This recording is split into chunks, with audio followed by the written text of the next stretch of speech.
laid out on my drawing board here are a whole bunch, not all, but a whole bunch of books that I use for reference, for inspiration, that I reread, that I'd read before, or that I'd newly acquired to read in order to inform the work on the One Ring.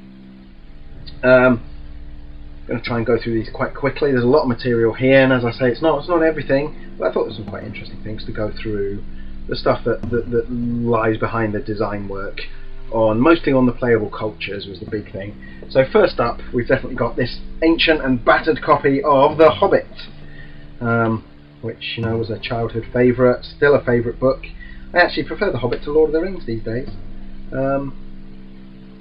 That said, somewhere, I can't lay my hands on it, I do have a very battered copy of Lord of the Rings, which I reread, of course, and have in fact read twice during the production of the game. I'm always impressed with the Lord of the Rings, how much more I get out of it as I get older, my perspective changes. There's so much in that book to enjoy. I'm not here to talk about that, so let's move swiftly on. So that's The Hobbit, of course, Lord of the Rings. Silmarillion, whilst our license doesn't cover anything from the Silmarillion, also an important read. I've got the book club edition here, which has got some of Tolkien's artwork and a great map.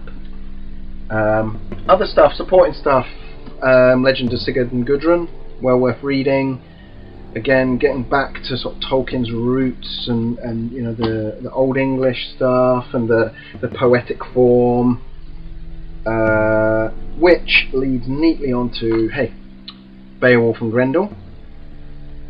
This is just a little section out of Beowulf, well worth reading, and certainly for this, again, to try and understand the roots of the material, which leads us very neatly into the Kalevala, which is the Finnish epic, written down last century, the century before even. From Finland, was a massive influence on Tolkien. The Finnish language itself was a big influence on Tolkien. The Mabinogion, again, always a good read. These sort of mythic classics, these epic tales, which were great inspirations to Tolkien. You can sort of immerse oneself in the language and the kind of forms. As a little offshoot, this is a great book. J.R. Tolkien, artist and illustrator, Wayne G. Hammond and Christina Scull.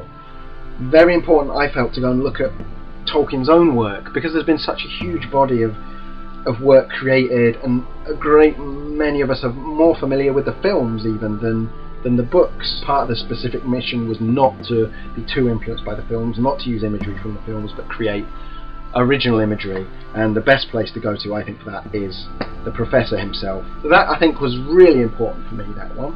So kind of moving on from the literary influences, I've got a whole bunch of these, a couple of these Aidan Meehan Knotwork source books. I'm very interested in the kind of abstract nature of both Tolkien's own artwork, the abstract nature of the prose. Very often there's very little direct description in Tolkien. It's quite abstracted, it's removed, it's like he's a storyteller telling you the story for you to imagine yourself.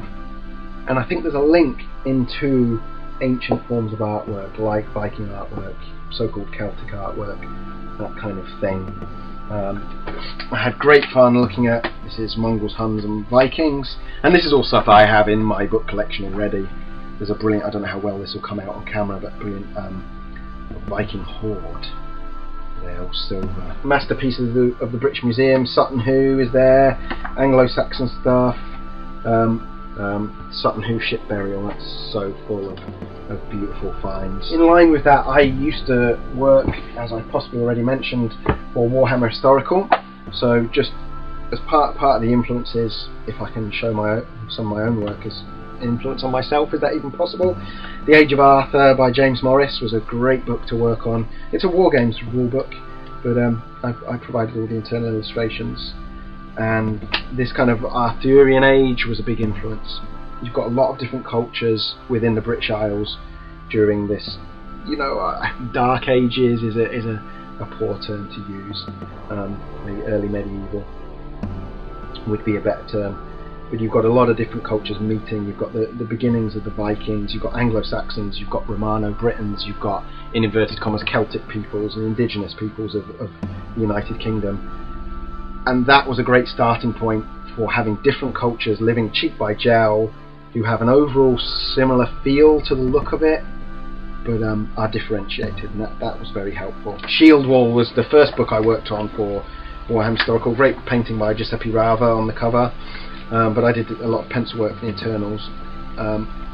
All quite out of date for me now, but again, very important stuff in influencing sort of how I see Tolkien and so on. Brings me on very neatly to Angus McBride, who is known to a lot of gamers for his work, his Middle-earth work for MERP. This is a puzzle here that my good friend Ralph got for me, showing Angus McBride's painting of the dwarfs, An Unexpected Party, the dwarfs at Bag End. And I absolutely adore the work of Angus McBride, and I have a whole raft of his Osprey books, Germanic Warrior, Rome's Enemies, the Normans, Age of Charlemagne, Celtic Warriors, Barbarians, Warriors and Warlords, all kinds of stuff. He's an absolutely brilliant illustrator. It was one of the things that kind of almost put me off working on the game was that McBride's artwork is so definitive for me for Middle-earth. What else we've got? Talking of those contemporary illustrators, Paul Bonner, a lot of, sort of Viking, Saxony style guy, some brilliant dwarves, and I've always felt this had a great Tolkien feel.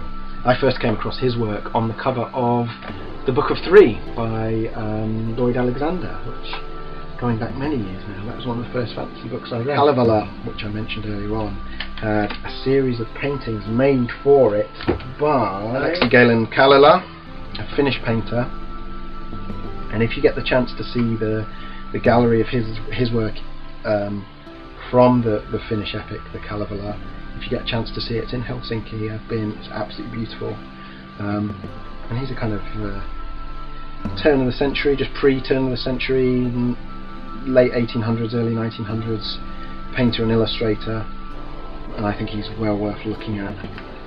Because the Kalevala was such an influence on Tolkien. Another big influence from this book, the Tolkien Bestiary, which I remember from being a little kid. My dad had this book and I pored over it as a kid. Victor Ambrose is one of my favourite illustrators. I don't know, it's difficult for me to frame these books here. I don't know if you'll be able to make this out. His Noldor elves, absolutely beautiful. And very different to a lot of other things you'll see, very Dark Age influenced, absolutely beautiful. His How to Draw the Human Figure book, just for the style, he has this kind of ragged, organic style that I just really warm to. Victor Ambrose, he's done tons and tons of historical illustrations. Viking York was a big influence on Lake Town, and we're doing more stuff on Lake Town right now, and very interested in, I must bookmark this page for further reference. I think Jorvik is a very good place to get some information about Lake Town from. J.W. Waterhouse I've got here. Now, it's a bit of a cliche for fantasy illustrators to like Waterhouse. I mean, obviously he's a fantastic painter. A lot of painters who paint anything vaguely realistic will be aware of him and like his work. Again, a lot of mythological themes, but something that I wanted to visit Waterhouse for was for the elves. The edge fringes of the Pre-Raphaelites, and he's a bit more French influenced, but very famous one here. The costuming I kind of thought was very suited to elves potentially, which again segues very nicely into William Morris. Was obviously a leading light within the arts and crafts movement, and he was a huge influence on Tolkien. At one point I was pushing very hard that the whole book should be laid out in a William Morris style. Didn't happen in the end, which personally I still think is a shame, but hey, I love what we've got. Yeah, Archibald Knox, his silver work, I think it's absolutely beautiful, and oh yeah, here you go, look, a cigarette box. Again, I might pull the stills out if this footage I'm recording now just comes out as rubbish.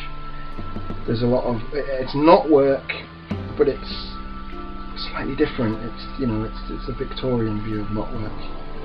Absolutely beautiful clock there, and I very much wanted to style the elves in real arts and crafts style. I think there's a lot in what Tolkien has written about him that points to that kind of sensibility. Oh yeah, there we go. Alexander Fisher. He was another great influence on what I was trying to do. I wish we'd had more elven pictures to work with, and we could have gone deeper into it. See, the Wagner girdle, Alexander Fisher, and this is amazing. If you can, this is in the Victoria and Albert Museum. It's an absolutely beautiful piece of jewellery with these little cameos from Wagner. I think it's the Ring Cycle, which again, no, Tristan and Isolde, which again all feeds back in. This is all quite closely tied together, you know. What else have we got here? A bit of Robert McGuinness. Go look him up.